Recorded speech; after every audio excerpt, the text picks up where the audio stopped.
Hi, I'm Joe Saunders with Miniature Landscape Hobbies. Today we're going to look at how to build an essential terrain piece. We're going to build fences. If you would like to learn more about building a miniature, be sure to subscribe to our channel.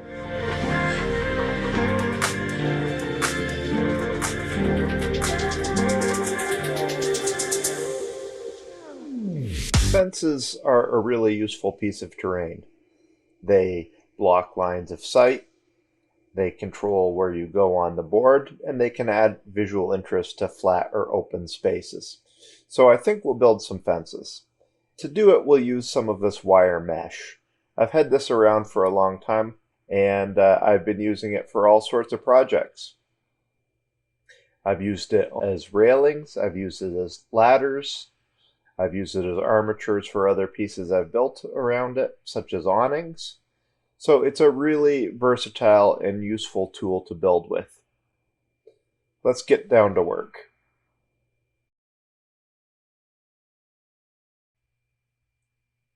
Getting a sheet of foam core, I measure it out to be about 28 centimeters in length, and then I measure it into 4 centimeter depth sections. Then ruling it out with my metal ruler, I grab a craft knife and I cut out some strips. So each strip is 4 centimeters deep and 28 centimeters long. Once I have these cut, and I think I'll cut 4 of them because I'll build 4 sections, I go back in and I rule where the center point is, and I mark out 1/2 centimeter on either side of the center point. This gives me guidance down the middle of the sheet where I can figure out where to put my posts. So I'm going to put the posts flush with each end and down the center, and I'm going to rule them out approximately 9 centimeters apart from each other. This will give me 4 posts along the length of each base section. Alright, now I go and mark out where each of the posts go on each of the bases.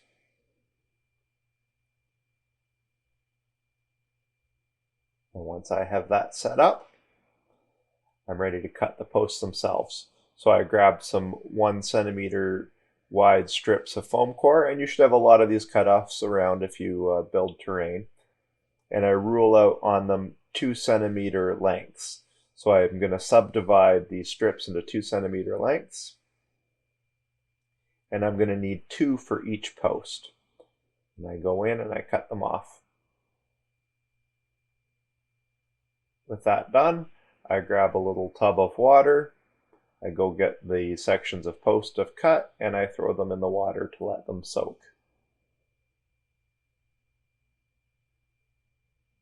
Then going back to my base, I mark out a 1 centimeter grid pattern on them.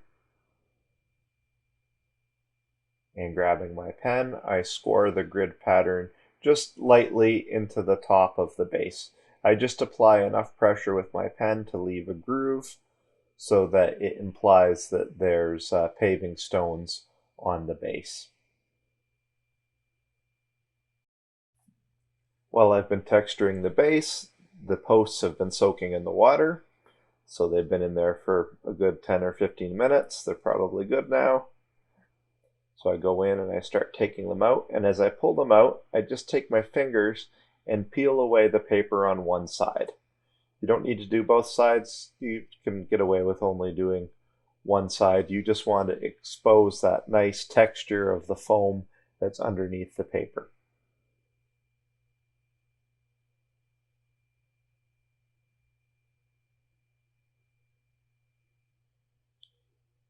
It's now time to cut the fence itself from the wire mesh. So figuring out how long a section I need between each fence post, I can go in and cut it out. And I know that there's 9 centimeters between posts, which is roughly 13 squares on my little grid of mesh. So I go in with some clippers and I begin cutting them out. I cut the mesh so that there's 2 lengths of wire running laterally. The top one will be the top of the handrail. The bottom one will be flush with the ground. And there's points coming off the bottom lateral section to pin to the base and points on the end to pin into the posts. Moving on to the posts themselves, I take the strips of foam and I run a bead of hot glue along the back, and I press 2 strips together to form a little sandwich of foam. Make sure they're stuck down really well, and I repeat that with all of the sections. And I also grab a push pin and I push it into the top. That'll form a bit of a decoration at the top of each post.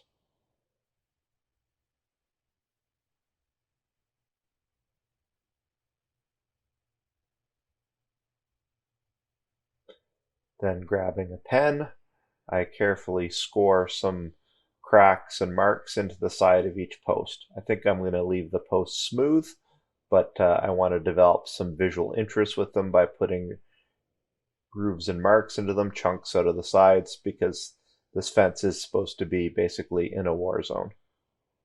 Now it's time to assemble it. I put one post on one end of a fence, run hot glue onto the spot on the base where I marked out where the post is supposed to go, press it down, then I push it down firmly so that the points running along the bottom lateral wire sink into the foam and root the fence in place. Then I cap the end of that section of fence with another post, and I repeat the process until that base is finished.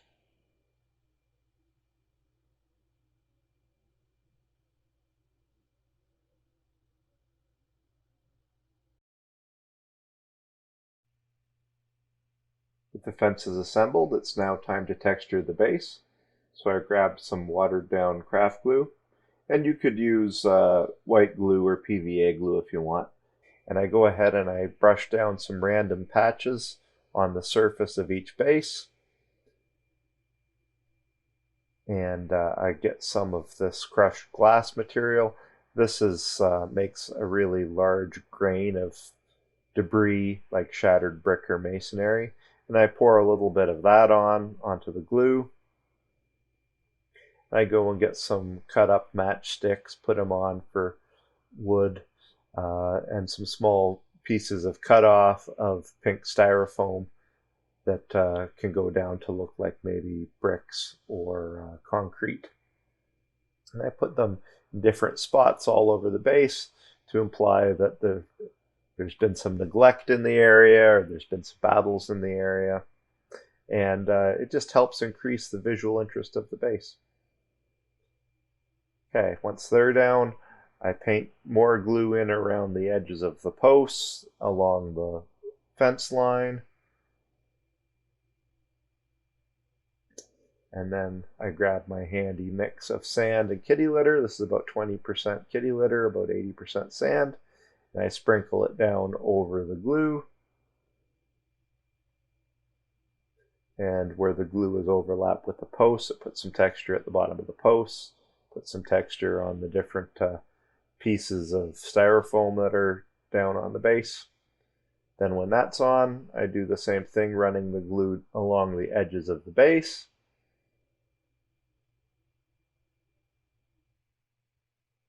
And then I pour the sand and kitty litter mixture on top of that.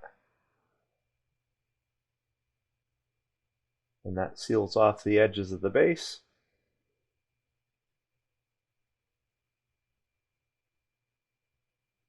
And then I set it aside. While the glue holding the grit down is still tacky, I take out a separate cup and I put some rubbing alcohol in it. And I think I'll use this to pre-shade a bit.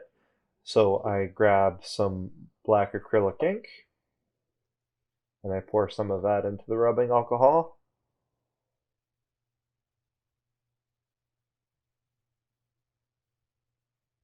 And I mix it up.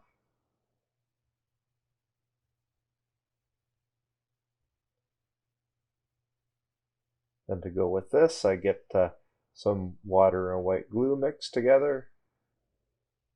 Well, craft glue in this case.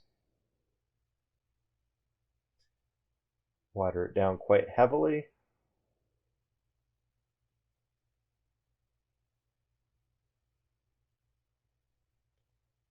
And I mix a little bit of black acrylic paint into that to tint it. And I stir it around. Now, starting with the rubbing alcohol, take a pipette, deposit rubbing alcohol on the base where the grit has gone down. That'll flow into the grit and the sand, and we'll use capillary action to be drawn all in and around the grains of sand. Then you follow up with the glue and black paint mixture, and the previous layer of rubbing alcohol will break the surface tension and help that all flow in around the grains of sand and some of the larger pieces of debris, just to give it a better way to adhere to the base itself. And don't forget to do the sides. And then when that's done, set it aside to dry. After that's dried, I get out my palette and get some black acrylic craft paint and pour it out. And I get a fairly large brush and I begin undercoating the sections of fences. Now, this is an advantage of working on black foam core because you don't have to be as thorough while you're undercoating, but I still try to get most everything, and I get a good coat up on the wire too. Then after that's done, I leave it to dry overnight. Okay, so it's the next day now, everything's dry. It's time to start with the dry brushing. As it always goes with terrain, there's going to be a lot of dry brushing. So I start with dark gray. I grab a ratty brush. As always with dry brushing, I clean off most of the bristles until there's just a little bit of pigment left on the bristles.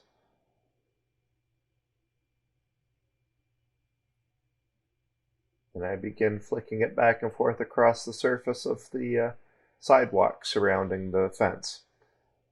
I want to dust as much pigment as I can onto the high points, give it an idea that this is made of concrete, and I also get the sides as well.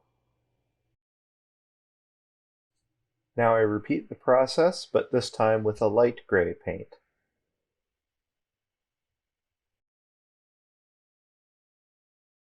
It's time to move on to the metal on the fence.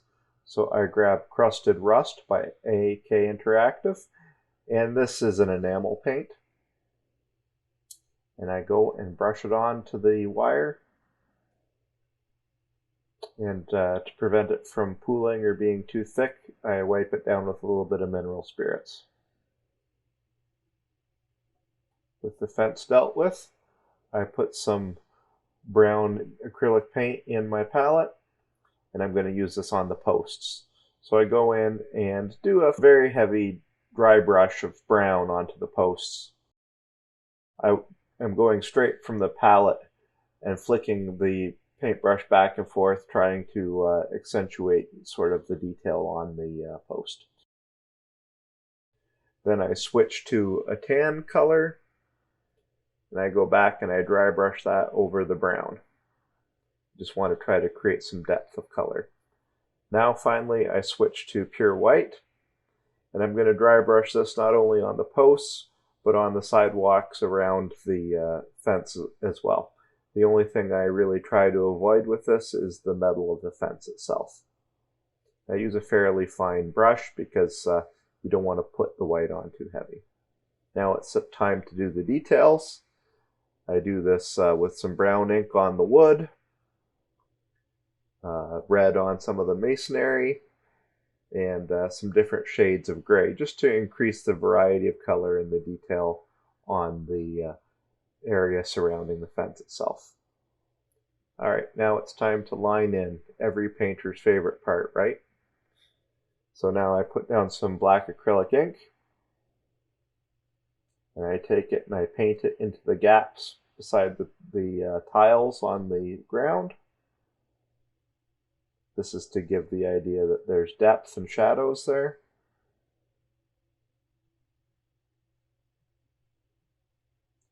also take the black acrylic ink and I run it into some of the grooves, cuts, and holes in the posts themselves, just to sort of draw your attention to them. Alright, now I move on to lichens. So getting some watered down white glue, I press various lichens into place on the different bases, and I get some watery white glue and pat it down over top to hold it in place. There. Now, I use some airbrush matte varnish, and I'm at the final step of the build now, and I spray a couple coats of it very thoroughly onto each of the fence sections. And with that, the project's done. That's it for this episode. I hope you enjoyed watching it as much as we enjoyed making it. Miniature Landscape Hobbies is growing. Please stay tuned for new content twice weekly on Sundays and Thursdays. We are your source for regular model building, miniature painting, and diorama content. If you've not yet subscribed, make sure you do, and press the bell button to receive immediate notification so you don't miss out. Miniature Landscape Hobbies has a Patreon account. There are many interesting rewards for our patrons so we can help you improve your own hobby skills. The link is in the video description. Thanks for watching, and until next time, remember to keep building life in miniature.